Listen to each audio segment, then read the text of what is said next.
Welcome to Washington Today on C-SPAN Radio for Tuesday, February 11, 2025. Elon Musk joins President Donald Trump in the White House Oval Office defending the work of his Department of Government Efficiency, or DOGE, and its cutting of federal spending, sometimes entire agencies. Federal Reserve Chair Jerome Powell tells the Senate Banking Committee the Fed is not in a hurry to reduce interest rates, given the strength of the economy. Senate is on the path to confirm Director of National Intelligence nominee Tulsi Gabbard and will take a pivotal vote on Health and Human Services Secretary nominee Robert F. Kennedy Jr. President Trump meets with Jordan's King Abdullah in the White House Oval Office about rebuilding Gaza. The president saying the Palestinians will be happy to be relocated from a war-torn area, perhaps permanently, and the U.S. will take Gaza, hold it, and cherish it. Vice President J.D. Vance says at an artificial intelligence summit in Paris, the U.S. will not stand for what he calls excessive regulation, like Europe is pushing, that would hamper the growth of the AI industry. And New York City Mayor Eric Adams thanks the Justice Department for moving to dismiss the federal corruption charges against him. Associated Press reports that a federal judge on Tuesday made some tweaks but left intact a ban for now that prevents Elon Musk's Department of Government Efficiency from accessing Treasury Department records containing sensitive personal data from millions of Americans. Judge Jeanette A. Vargas in Manhattan issued an order to continue a ban prior to a hearing Friday. The ban was put in place last week by another federal New York jurist in response to a lawsuit that 19 Democratic attorneys general brought against President Donald Trump. Justice Department attorneys told Vargas in a filing on Sunday that the ban was unconstitutional and needed to be immediately reversed. Vargas made changes to the ban to clarify its reach. For instance, she said that Treasury Department officers nominated by Donald Trump and confirmed by the Senate can access the records, making it clear that Treasury Secretary Scott Bessent is not subject to the ban. Last weekend, Elon Musk and Vice President J.D. Vance cited the ban in a broad attack on the legitimacy of judicial oversight, a pillar of American democracy based on the separation of powers. Reporting from Associated Press. Elon Musk joined President Trump in the White House Oval Office today, the president signing an executive order mandating all federal agencies work with DOGE, and the two defending the cutting of what they say has been wasteful spending. This starts with Elon Musk.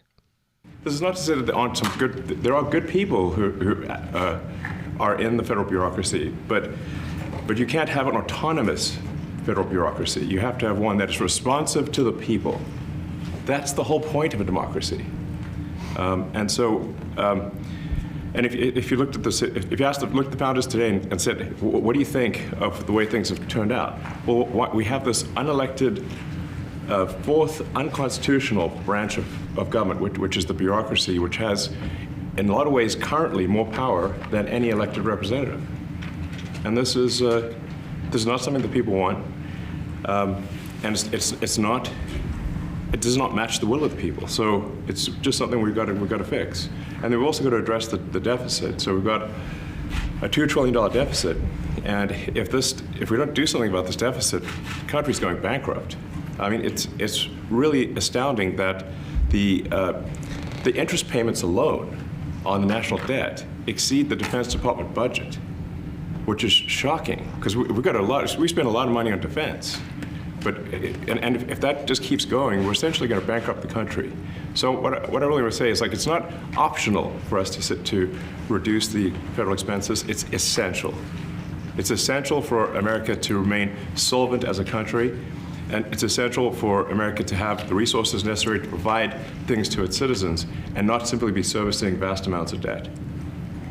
And also, could you mention some of the things that your team has found, some of the crazy numbers, including the woman that walked away with about $30 million, right, et cetera? Well, we do find it sort of rather odd that there are quite a few people in the bureaucracy who have ostensibly a salary of a few $100,000, but somehow manage to accrue tens of millions of dollars in net worth while they are in that position, which is, what happened at USAID. We're just curious as to where it came from. Maybe they're very good at investing, in which case we should take their investment advice, perhaps. But there seems to be mysteriously they get wealthy. We don't know why. Where does it come from? And I think the reality is that they're getting wealthy at the taxpayer expense. That's the honest truth of it. So, we're looking at,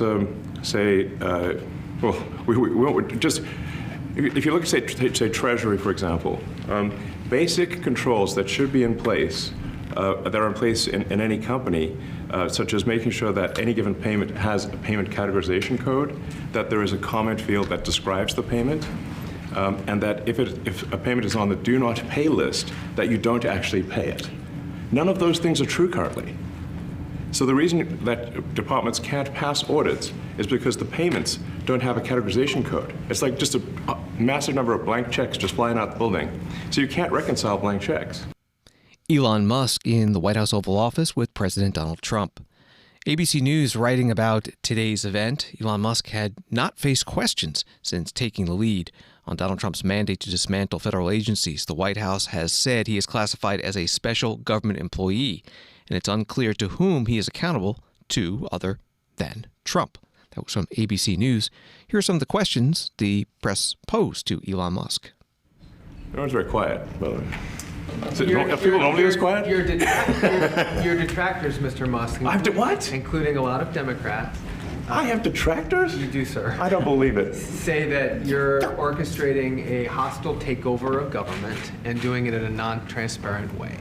What's your response to that criticism? Well, first of all, you couldn't ask for a stronger mandate from the public. The public voted. We have a majority of the public voting for President Trump. We've won the House, we won the Senate. The people voted for major government reform. There should be no doubt about that. That was on the campaign. The president spoke about that at every rally. The people voted for major government reform, and that's what the people are going to get. They're going to get what they voted for. And a lot of times, people that don't get what they voted for, but in this presidency, they are going to get what they voted for. And that's what democracy is all about. Mr. Musk, the White House says that you will identify and excuse yourself from any conflicts of interest that you may have. Does that mean that you are, in effect, policing yourself? What are the checks and balances that are in place to ensure that there is accountability and transparency? No. Well, we actually are trying to be as transparent as possible. In fact, we post our actions to the DOGE handle on X and to the DOGE website. So all of our actions are maximally transparent. In fact, I don't think there's been, I don't know of a case where an organization has been more transparent than the DOGE organization. So, and the kind of things we're doing are, I think, very, very simple and basic. They're not, what I mentioned, for example, about Treasury, just making sure that payments that go out, taxpayer money that goes out, is categorized correctly, that the payment is explained, that organizations on the do not pay list, which takes a lot to get there, that actually are not paid, which currently they are paid. These are not individual judgment decisions. These are about simply having sensible checks and balances in the system itself to ensure that taxpayer money is spent well. So it's got nothing to do with, like, say, a contract for some company of mine at all. But if there is a conflict of interest when it comes to you yourself, for instance, you've received billions of dollars in federal contracts when it comes to the Pentagon, for instance, which the president, I know, has directed you to look into. Yeah. Are you policing yourself in that? Is there any sort of accountability check and balance in place that would provide any transparency for the American people? Well, all of our actions are fully public. So if you see anything, you say, like, wait a second, hey, Elon, that seems like maybe that's, there's a conflict there. It's not like people are going to be shy about saying that. They'll say it immediately. Including you yourself. Yes. But transparency is what builds trust, not simply somebody asserting trust. So not somebody saying they're trustworthy, but transparency, so you can see everything that's going on. And then you can see, am I doing something that benefits one of my companies or not? It's totally obvious. And we thought that we would not let him do that segment or look in that area if we thought there was a lack of transparency or a conflict of interest. And we watched that also. He's a big businessman. He's a successful guy. That's why we want him doing this. We don't want an unsuccessful guy doing this. President Donald Trump with Elon Musk, the co-leader of DOGE, Department of Government Efficiency, today in the White House Oval Office. Elon Musk wearing a black MAGA hat, Make America Great Again, and joined by his young son. The entire event was about 40 minutes, and we've got the full video at our website at cspan.org. More on DOGE and Elon Musk and the courts from Senate Minority Leader Chuck Schumer, Democrat from New York, today on the Senate floor. The courts have begun to speak, and their message is very simple. The law is not optional, not even for a president of the United States. Yesterday, at least 5 rulings were handed down in federal courts against the president's brazen conduct in office. Court rulings against his attempt to freeze trillions in federal funding at OMB. Court decisions against his heartless, cruel decision to stop billions in medical research funding through the NIH. Courts ruled against his unlawful attempt to hollow out the federal workforce regardless of the job they do. To be sure, these decisions, these 5 decisions and many others like it, I think there are over 50, are all temporary, preliminary, and it's one step in a long process that will play out in federal court. But the trend is clear. Donald Trump is not free to bulldoze his way through the rule of law. Donald Trump is not free to bulldoze his way through the rule of law. He is an executive, not a monarch. He swore an oath faithfully to execute the duties of his office. And when the courts speak, Donald Trump must accept their judgments and honor the Constitution. Now, there are some on the hard right who think Donald Trump should ignore the courts. Even the vice president seems to suggest the courts can't, quote, control the powers of the executive. With respect to the vice president, the issue here isn't the courts trying to control the president. It's the president trying to control the law. He wants to decide for himself what the laws are, which ones should be applied, which ones shouldn't, and what they mean. Congress makes the law, the courts interpret the law. We all learned that in grade school. That's how checks and balances work in a constitutional republic. Donald Trump does not reign supreme. The Senate Minority Leader Chuck Schumer, Democrat from New York, today on the Senate floor. TheHill.com reports that Senator Schumer says Democrats will push for language in the spending bills that need to pass by March 14th that would unwind Elon Musk's efforts to dismantle government agencies such as the U.S. Agency for International Development, USAID, and Consumer Financial Protection Bureau, CFPB. Schumer emphasized that Democrats don't want to see the government shut down, but he vowed that Democrats would seek to halt Musk's aggressive moves to freeze government funding, push federal workers to resign, and shutter agencies such as USAID and CFPB. That from TheHill.com. Senator Schumer answering reporters' questions at a news conference. House Speaker Mike Johnson, Republican from Louisiana, was asked today at his own news conference about DOGE and the judiciary. More and more courts, federal judges, Republican and Democratic appointed judges, have said that some of the Trump actions, early actions, we put a halt to them. J.D. Vance said that judges aren't allowed to control the executive's legitimate power. You're a constitutional law expert. Ultimately, at the end, if the courts say that the administration is violating the law, should they comply with the court's demands? Well, of course, the branches have to respect our constitutional order, but there's a lot of game yet to be played. Those will be appealed. We've got to go through the whole process, and we'll get to the final analysis. In the interim, I will say I agree wholeheartedly with Vice President J.D. Vance, my friend, because he's right. What they're doing in the executive branch, I've been asked so many times, aren't you uncomfortable with this? No, I'm not, because when Congress, for example, appropriates dollars for the executive branch to use, we build in, not only in the spirit of the law, but in the letter of law, a broad amount of discretion for how that is used. There is a presupposition in America that the commander-in-chief is going to be a good steward of taxpayer dollars, that the commander-in-chief, the president of the United States, is going to command those within his branch of government to do the right thing by the people, to be accountable, to not fund drag shows in Middle Eastern countries or South America, to not waste our taxpayer dollars. And that's what has been uncovered. And that's why we and the people are applauding what's happening right now in the new administration, because they've taken that seriously. And they're doing it. The forensic audits, effectively, that DOGE and Elon Musk are leading. I met with Elon yesterday about this to get an update. And to me, it's very exciting what they're able to do, because what Elon and the DOGE effort is doing right now is what Congress has been unable to do in recent years, because the agencies have hidden some of this from us.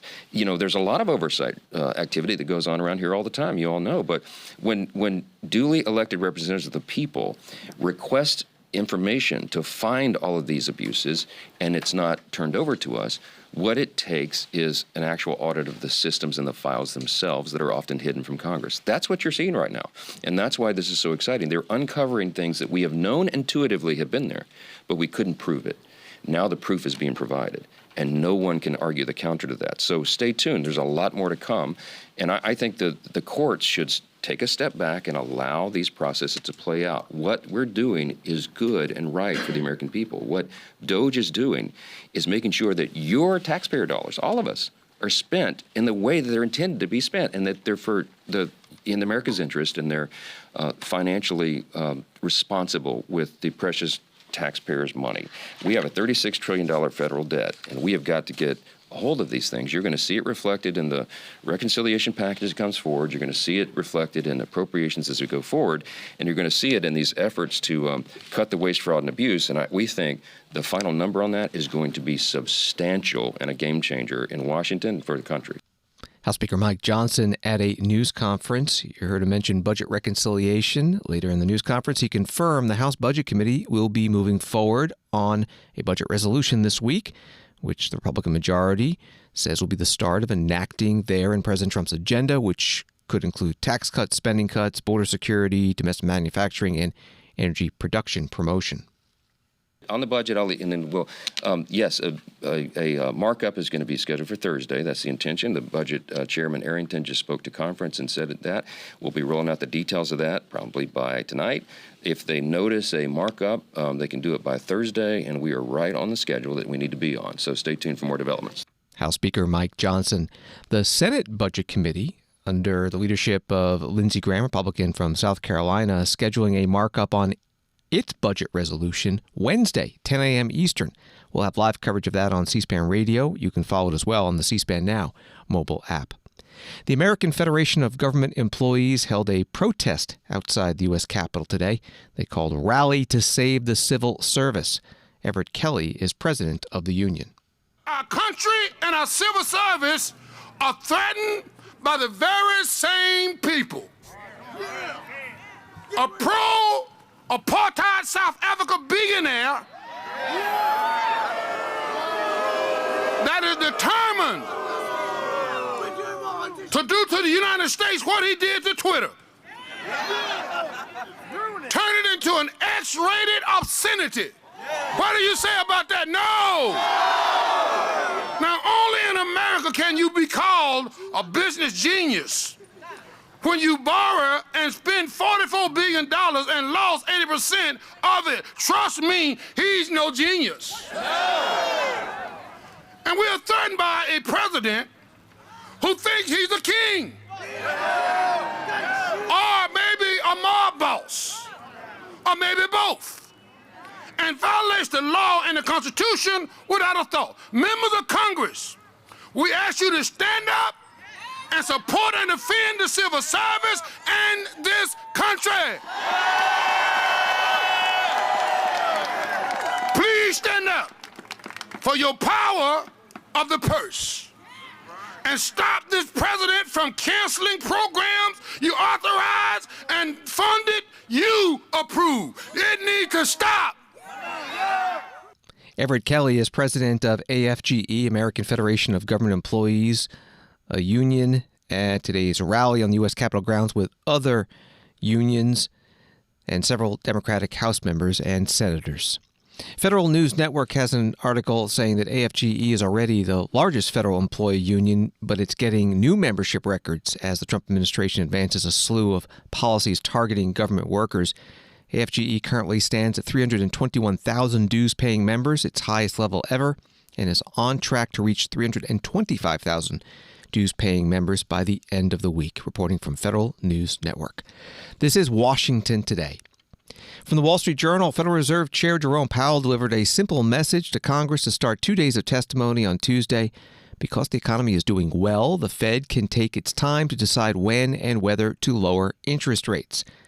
The chairman testified today before the Senate Banking, Housing, and Urban Affairs Committee. With our policy stance now significantly less restrictive than it had been, and the economy remaining strong, we do not need to be in a hurry to adjust our policy stance. We know that reducing policy restraint too fast or too much could hinder progress on inflation. At the same time, reducing policy restraint too slowly or too little could unduly weaken economic activity and employment.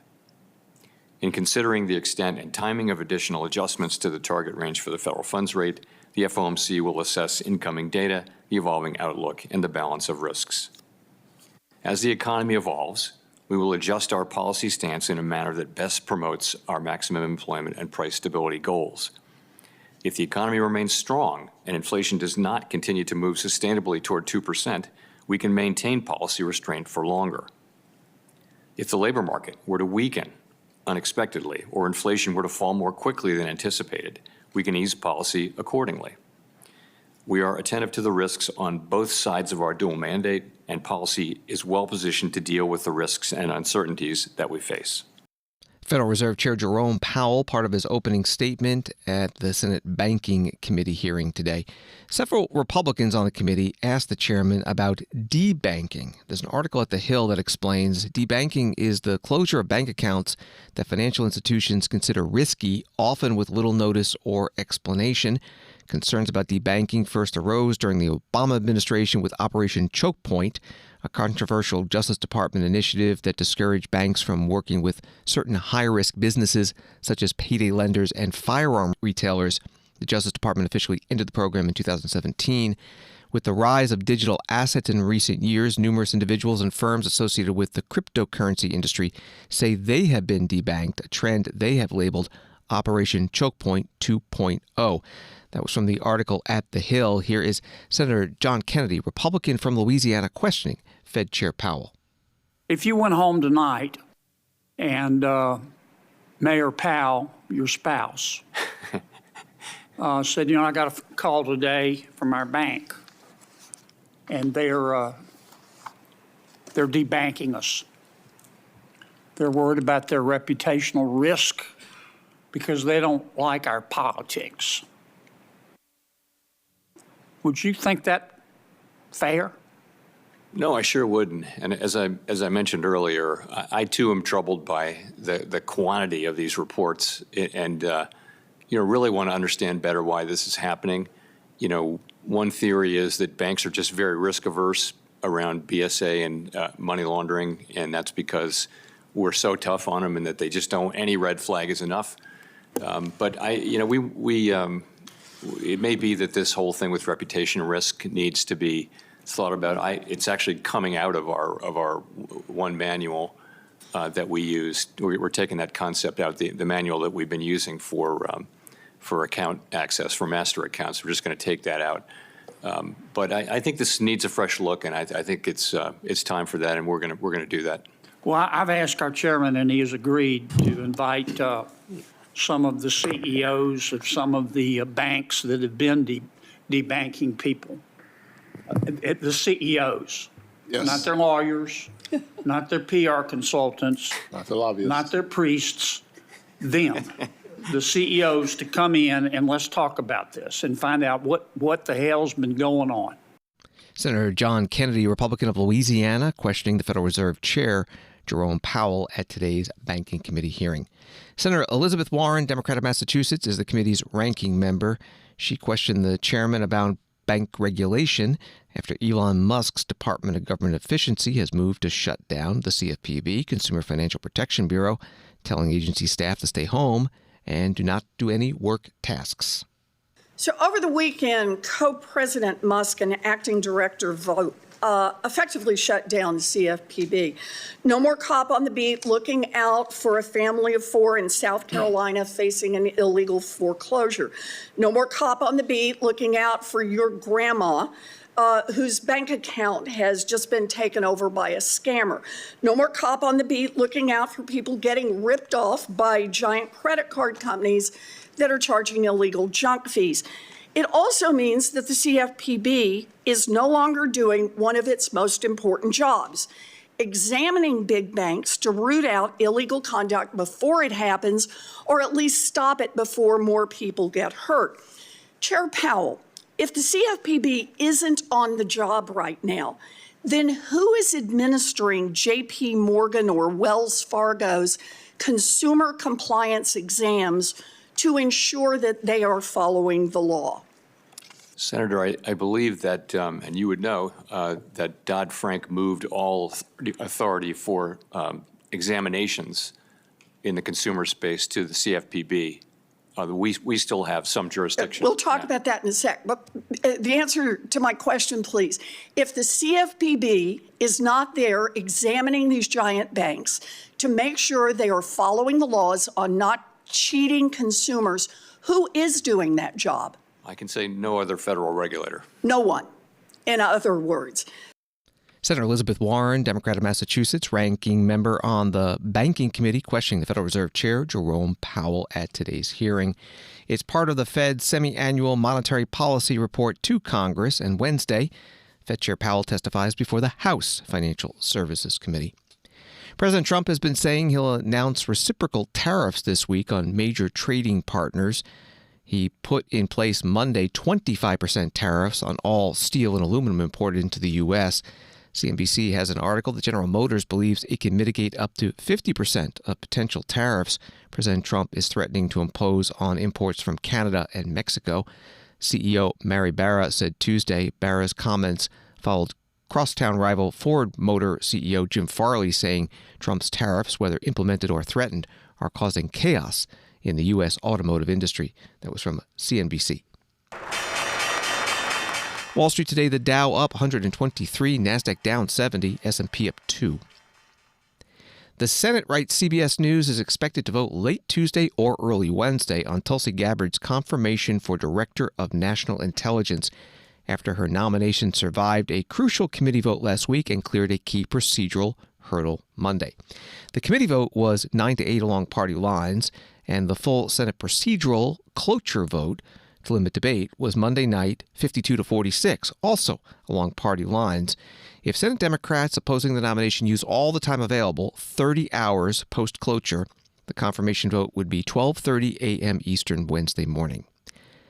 Then, after that midnight vote, the Senate will turn to the nomination of Robert F. Kennedy Jr. for Health and Human Services Secretary and take a cloture vote to limit debate on his nomination. Senate leaders spoke today on the Senate floor about the RFK nomination. John Thune, Republican from South Dakota, is the majority leader. Mr. Kennedy promises to make HHS a collaborative, transparent, and science-driven agency under his leadership. And I will say, Mr. President, that that's good to hear. Many Americans' trust in health authorities has eroded in recent years, with the pandemic being a big factor. A lot of Americans grew frustrated with confusing and sometimes contradictory guidance from government agencies.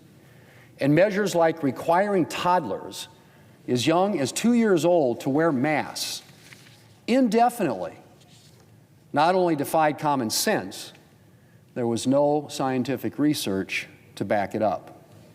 Mr. President, our public health agencies do critical work, and I'm a supporter of their research, and I am proud of the contributions that they make to American leadership in medicine and innovation.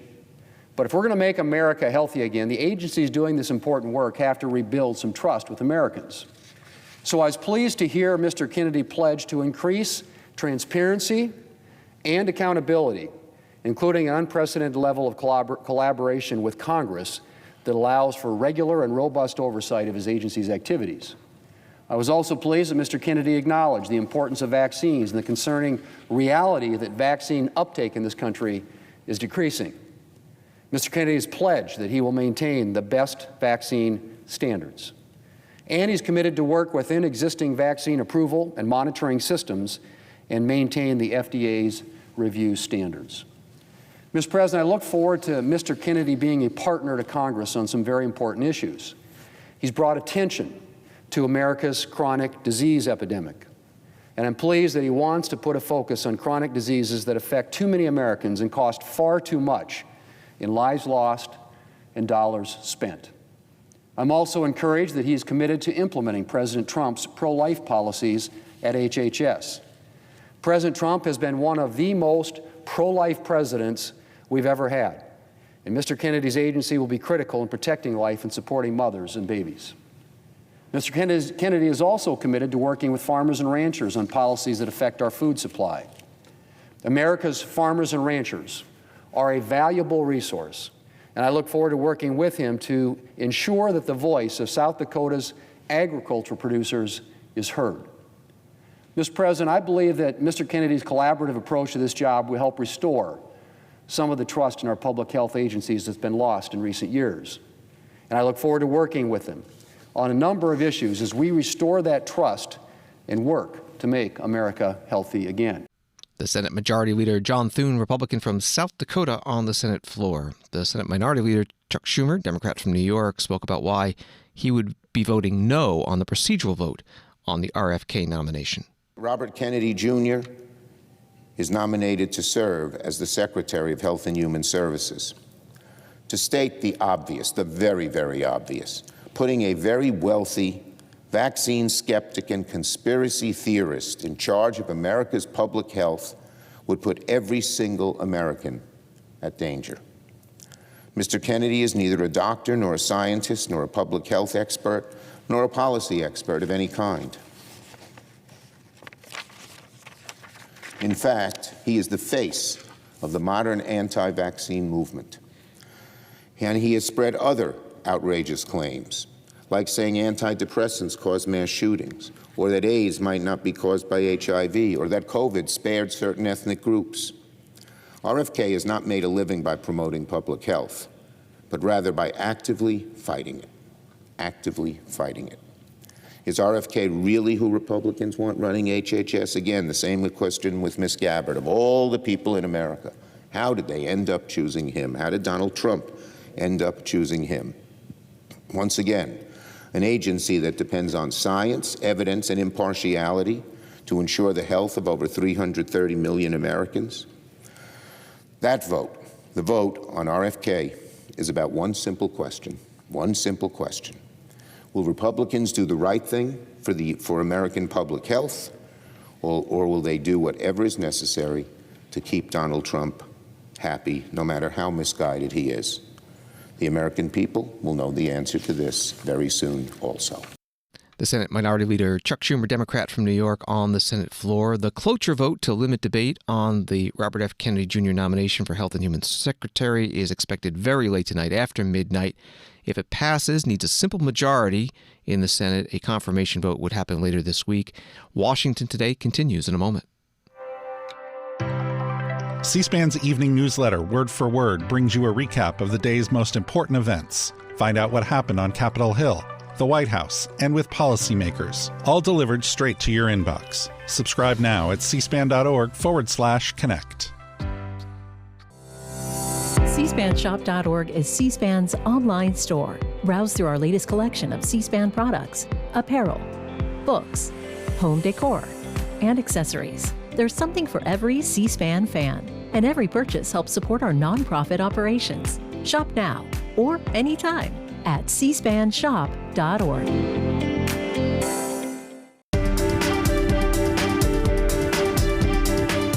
Welcome back to Washington Today, available as a podcast, wherever you get your podcast, and on the free C-SPAN Now mobile app. Story from Reuters. Donald Trump on Tuesday restated his plan for the U.S. to take over Gaza and permanently resettle its residents as he met Jordan's King Abdullah amid widespread opposition to his plan among Washington's Arab allies, including Jordan. Shortly after the king and his son arrived at the White House, reporters were ushered into the Oval Office, where the U.S. president signaled he would not budge on his plan for the U.S. to take over Gaza, move its shell-shocked residents, and transform the war-ravaged territory. Trump has said he would consider withholding aid from Jordan if it refuses to resettle Palestinians. King Abdullah has previously said he rejects any moves to annex land and displace Palestinians. Asked on Tuesday about taking in Palestinians, he said he had to do what is best for his country and said Arab nations would come to Washington with a counter-proposal. That was from the Reuters article. Here's part of the question and answer session between the two leaders and reporters in the White House Oval Office. How is the U.S. going to own Gaza? Your White House has made clear taxpayer dollars won't be used for this. So what money are you going to use to buy Gaza? We're not going to buy anything. We're going to have it, and we're going to keep it, and we're going to make sure that there's going to be peace, and there's not going to be any problem, and nobody's going to question it. And we're going to run it very properly, and eventually we'll have economic development at a very large scale, maybe the largest scale on that site. And we'll have lots of good things built there, including hotels and office buildings and housing and other things. And we'll make that site into what it should be. And the people from Gaza who wouldn't be able to be there for years, because you're talking about just to get it and prepare it and to take care of all of the problems that currently it has, as you know, tunnels, and people are in those tunnels. And you have some good people and some bad people, and you may have hostages right now. You know, you have the hostages possibly there. They don't know where they are. And, you know, I have a Saturday deadline, and I don't think they're going to make the deadline personally. I think they want to play tough guy, but we'll see how tough they are. But it's going to be a wonderful thing. It's going to be wonderful for the Middle East. I think it'll turn the Middle East. I think you're going to have peace in the Middle East. You're going to eventually have peace in the Middle East. Couldn't this deadline risk undermining the talks that you're having with the King today, and risk the kind of wider peace that you're trying to? Because we're not talking about a big situation. We're talking about something that can go very quickly. We're talking about it's going to go quickly. It's not going to take a long time, okay? That's not going to take a long time. You know bullies? You know what a bully is, right? You know the bully, I've always, and I found it throughout my life, a bully is the weakest person. And they're bullies. Hamas is bullies. The weakest people are bullies. You know that, right? All right, go ahead. Mr. President, you were saying that Palestinians will live somewhere else safe. Where exactly do you want them to live? Well, it's not where I want them to live. It's going to be where we ultimately choose as a group. And I believe we'll have a parcel of land in Jordan. I believe we'll have a parcel of land in Egypt. We may have someplace else, but I think when we finish our talks, we'll have a place where they're going to live very happily and very safely. And, you know, don't forget, they only want to be on the Gaza Strip because they don't know anything else. They never had an alternative. And they don't want to be on the Gaza Strip, but they have no choice. They have to be. And they're being killed there at levels that nobody's ever seen. No place in the world is as dangerous as the Gaza Strip. They don't want to be there. They have no alternative. When they have an alternative, not one person will want to stay where they are.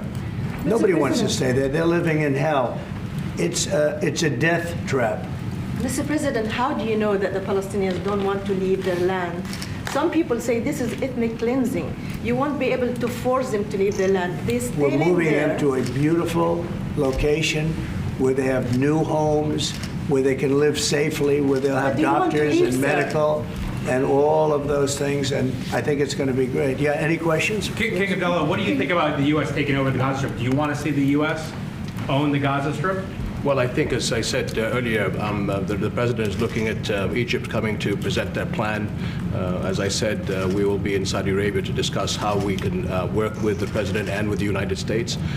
So I think let's wait until the Egyptians can come and present it to the president and not get ahead of ourselves. And is there a parcel of land in Jordan that you're willing to have Palestinians? Well, I think what we said, I have to look at the best interests of my country. I think the president is very happy that we do this thing with 2,000 children as quickly as possible. And again, I believe that the president is looking forward to getting a group of us Arabs here to discuss the overall plan. And last question, the 2,000 children, are those from the Gaza Strip? Absolutely, from the Gaza Strip. Are you willing to change your mind, Mr. That's President? from the Gaza Strip, the 2,000. In the White House Oval Office, President Donald Trump and Jordan's King Abdullah.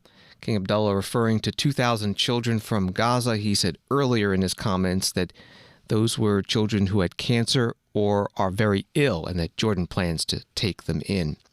President Trump also referencing that he said again that unless Hamas releases all remaining hostages from Gaza by Saturday, quote, all hell is going to break out. Hamas has said it would delay the latest planned release after accusing Israel of violating the ceasefire agreement. And now Israeli Prime Minister Benjamin Netanyahu Releasing a statement, the decision that I passed unanimously in the cabinet is this: if Hamas does not return our hostages by Saturday afternoon, the ceasefire will be terminated, and the IDF will return to intense fighting until Hamas is finally defeated. Story from News Nation. U.S. Defense Secretary Pete Hegseth on Tuesday kicked off his first overseas trip since taking office last month in Stuttgart, Germany. Hegseth's week-long trip includes visits to Belgium and Poland to meet U.S. and allied leaders. The trip comes amid uncertainty over President Donald Trump's plans for U.S. European Command, with allies bracing for possible cuts to U.S. military presence. Hegseth's first stop on the trip included a visit to the headquarters of the U.S. European Command. He later spoke to troops at U.S. Africa Command and opened a forum for questions on several issues, including foreign aid and Army recruiting numbers. Reporting from News Nation, here's Secretary Hegseth speaking to reporters at AFRICOM. Mr. Secretary, are you planning to cut the number of American forces in Europe, shift to the Pacific, and focus on China? There are no plans right now in the making to cut anything. There is a understanding that we're going to review force posture across the world, right? President Trump's planning assumptions are different in many ways, or at least strategic assumptions, than Joe Biden's were. We certainly don't want to plan on the back of the withdrawal from Afghanistan and what happened on October 7th and the war that was unleashed in Ukraine. You have to manage and mitigate those things by coming alongside your friends in Israel, ensuring their defense, and peacefully resolving the conflict in Ukraine. But those shouldn't define how we orient. And with hopefully a rapid peace deal in Ukraine, which the president is committed to delivering, we can then review force posture and encourage, as you're going to see tomorrow in Ukraine at the Ukraine Contact Group and the NATO Ministerial, we're going to have straight talk with our friends. This kind of urgency of this moment requires friends talking to friends about capabilities, about leadership, about stepping up, about burden sharing, and the incentives to say the European continent deserves to be free from any aggression, but it ought be those in the neighborhood investing the most in that collective, individual and collective defense. That's common sense, as the president talks a lot about. Common sense is you defend your neighborhood and the Americans will come alongside you in helping in that defense. If and when that happens, and I believe it will, because of President Trump, most NATO countries are already close to 2%. We believe that needs to be higher. The president has said 5%. I think he's right. That's a reflection of a need to invest on the continent. If and when that happens through investments in defense industrial base as well, then yes, America, as the leader of the free world, defending American interests, is going to need to make sure we're focused properly on the Communist Chinese and their ambitions in the Indo-Pacific and, as I mentioned before, around the world. So we would be remiss in not reviewing force posture everywhere, but it would be the wrong planning assumption to say, oh, America's abandoning something or America's leaving. No, America's smart to observe, plan, prioritize, and project power where we need to deter conflict. We don't want conflict with China. We don't want the president has ran on being a peace president, and he's delivered that. But being strong, peace through strength, is how you deter that. And we want to posture for that, just like we believe the Europeans, alongside our support, need to on the continent as well. Defense Secretary Pete Hegseth meeting with reporters at U.S. Africa Command in Stuttgart, Germany, in his first foreign trip as secretary.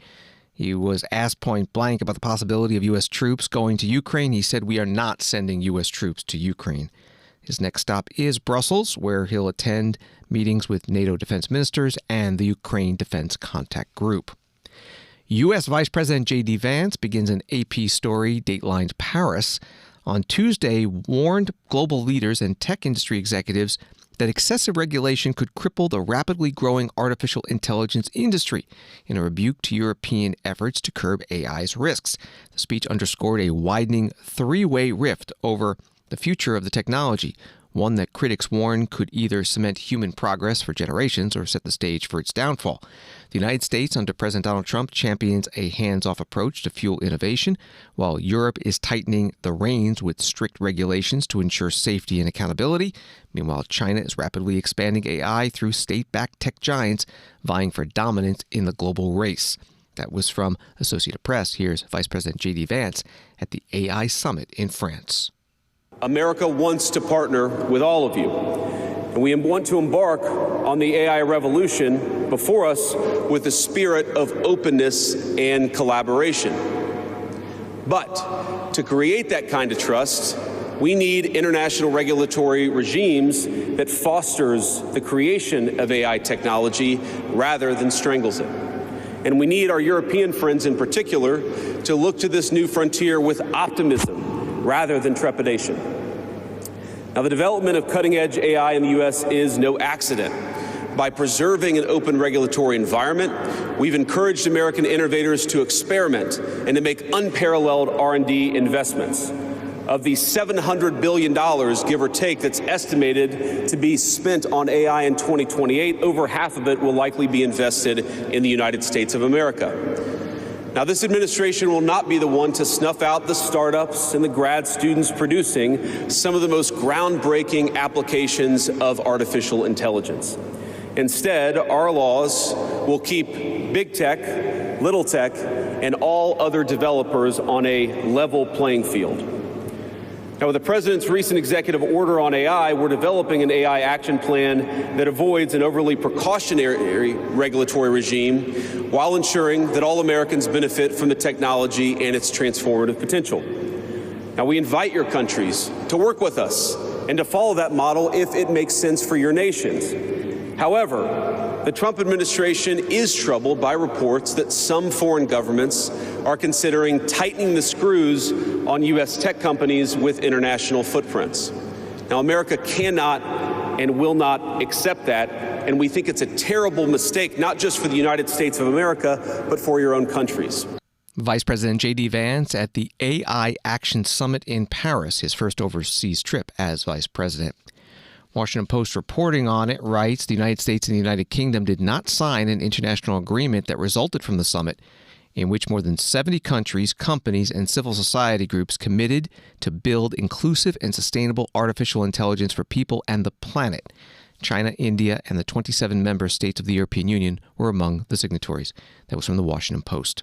From CNN, New York City Mayor Eric Adams thanked the Justice Department on Tuesday for directing prosecutors to drop the federal case against him, saying he never broke the law or traded power for personal benefit. Adams, a Democrat, forcefully defended himself again from accusations he said had resulted in the most difficult 15 months of his life. He did not specifically mention President Donald Trump.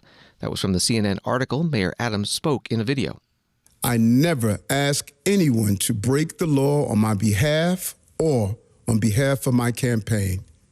Never. And I absolutely never traded my power as an elected official for any personal benefit. No witness ever came forward publicly to make claims against me. None of the baseless threats from prosecutors of new charges and new evidence ever materialized. And this case will no longer continue. Psalms 34:1 says, I will bless the Lord at all times. His praise shall continually be in my mouth. So I thank the Justice Department for its honesty. Now we can put this cruel episode behind us and focus entirely on the future of our city. It's time to move forward. New York City Mayor Eric Adams in a video.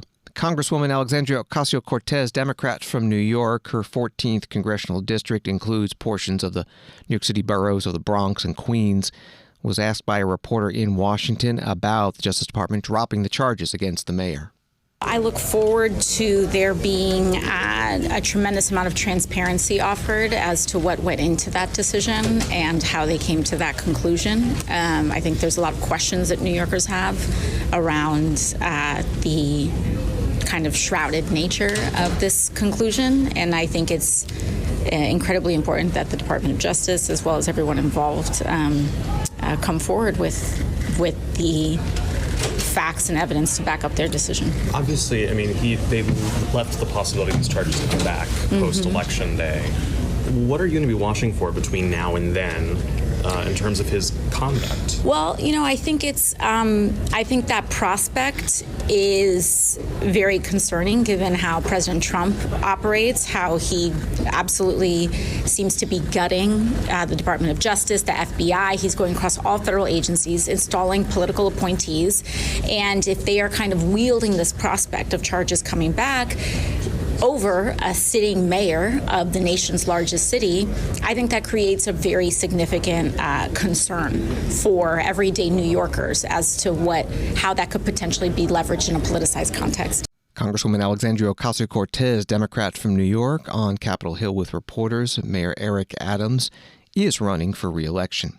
And finally, on Washington today, the U.S. House Oversight Committee has announced the creation of a new task force on the declassification of federal secrets that will examine everything from the assassinations of former President John F. Kennedy, Senator Robert F. Kennedy, and Dr. Martin Luther King to the 9/11 terror attacks, the origins of COVID-19, and UFOs. The chair is Congresswoman Anna Paulina Luna, Republican from Florida. She held a news conference. What's your priority list? Because Epstein, 9/11. Our first investigation will be announced, but it's going to be covering on a thorough investigation into the John F. Kennedy assassination. And I can tell you, based on what I've been seeing so far, the initial hearing that was actually held here in Congress was actually faulty in the single bullet theory. I believe that there were two shooters, and we should be finding more information as we are able to gain access into the SCIF, hopefully before the files are actually released to the public. Congresswoman Anna Paulina Luna, Republican of Florida, chair of the new task force on the declassification of federal secrets. Thanks for listening to Washington Today. Sign up for C-SPAN's evening newsletter word for word. It's free, and get the stories making headlines in Washington emailed to you every day. Subscribe at cspan.org/connect. Have a good night.